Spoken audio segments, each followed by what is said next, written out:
Hello दोस्तों, आइए दिशा academy में आपका स्वागत है। आज हम देखने जा रहे हैं महान्यायवादी, अटॉर्नी जनरल और महाअधिवक्ता एडवोकेट ऑफ जनरल। अनुच्छेद 76 में कहा गया है कि भारत सरकार का एक महान्यायवादी अधिकारी होगा। यह भारत सरकार को विधिक अधिकारी एवं न्यायिक सलाह देगा और इसकी योग्यता जो होगी सुप्रीम कोर्ट के न्यायाधीश बनने की होगी 76 के 1 में। और इसकी नियुक्ति जो होगी संघीय मंत्रिमंडल की सलाह पर राष्ट्रपति के प्रसाद पर्यंत यह पद को धारण करेगा।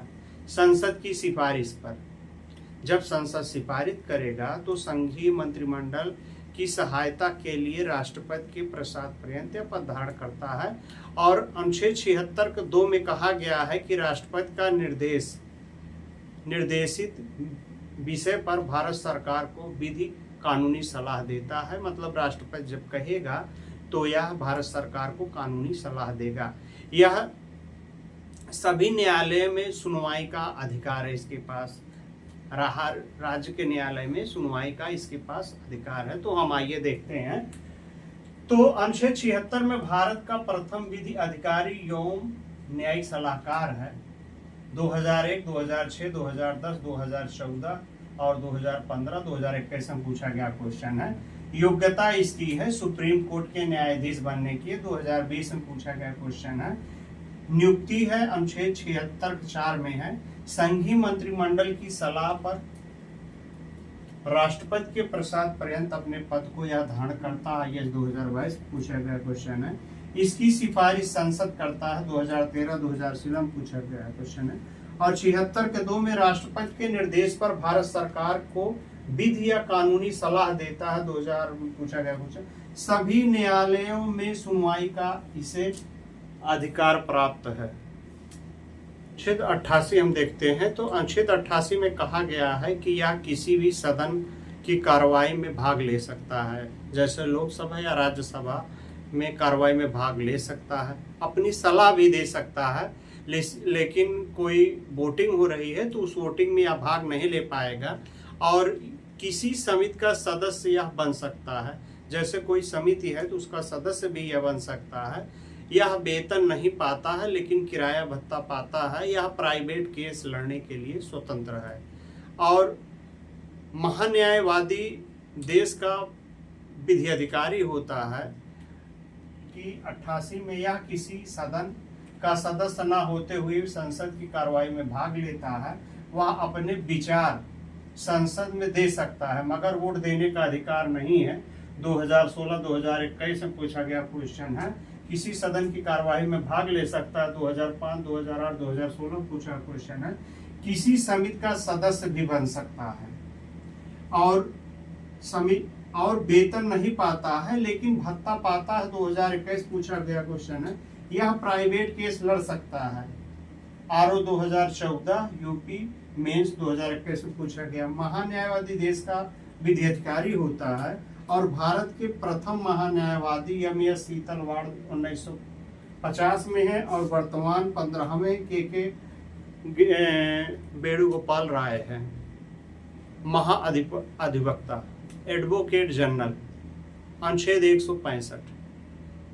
165 में कहा गया है कि राज्य में एक महाधिवक्ता होगा जिसकी नियुक्ति राज्यपाल द्वारा की जाएगी या राज्यपाल के प्रसाद पर्यंत किया जाएगा।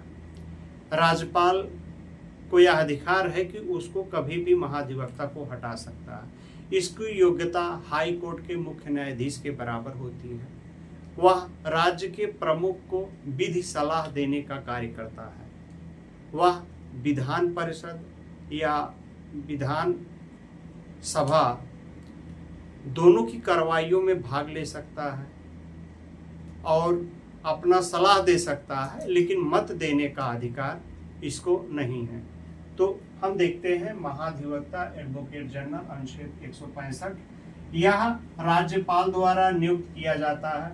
IAS 2009, यूपीपीसी 2007 पूछा गया क्वेश्चन है। यह राज्यपाल के प्रसाद पर्यंत पद धारण करता है। 2013 में पूछा गया क्वेश्चन है। राज्यपाल कभी भी हटा सकता है। 2007 में राज्य का सर्वोच्च विधि अधिकारी 2009 में पूछा गया। योग्यता इसकी क्या है? मुख्य न्यायाधीश के बराबर हाई कोर्ट के 2011 पूछा गया क्वेश्चन है। वह राज्य के प्रमुख को विधि सलाह देने का कार्य करता है। 2001, 2003, 2014, 2015 पूछा गया क्वेश्चन है। वह विधि सभा या विधान परिषद में विधानसभा विधान परिषद किसी कार्रवाई में भाग लेता है तथा विधानसभा कार्रवाई में भाग लेता है और बोलता है, लेकिन वोट देने का अधिकार नहीं है। 2008 में पूछा गया क्वेश्चन है। तो देखते हैं दोनों में समानता। तो समानता क्या है कि महान्यायवादी और महाधिवक्ता में यह केंद्र का विधि अधिकारी होता है, महाधिवक्ता राज्य का विधि अधिकारी होता है। इसकी नियुक्ति राष्ट्रपति करता है, इसकी नियुक्ति राज्यपाल करता है। संसद के कहने पर या विधानसभा के कहने पर संसद की कार्यवाही में भाग ले सकता है, सलाह दे सकता है, लेकिन वोट नहीं। ये विधानसभा या विधान परिषद की कार्यवाही में भाग ले सकता है, सुझाव दे सकता है, वोट नहीं दे सकता है। इसकी योग्यता सुप्रीम कोर्ट के न्यायाधीश के बराबर होगी। इसकी योग्यता हाई कोर्ट के न्यायाधीश के बराबर होगी। वेतन लोकसभा का पाता है, ये विधान सभा का पाता है। हटाना राष्ट्रपति द्वारा, इसमें हटाना राज्यपाल द्वारा। इस तरह हमारा महाधिवक्ता या महान्यायवादी चैप्टर समाप्त होता है। और आप लोगों से रिक्वेस्ट है कि इस चैनल को लाइक एवं सब्सक्राइब करें। जय हिंद, जय भारत।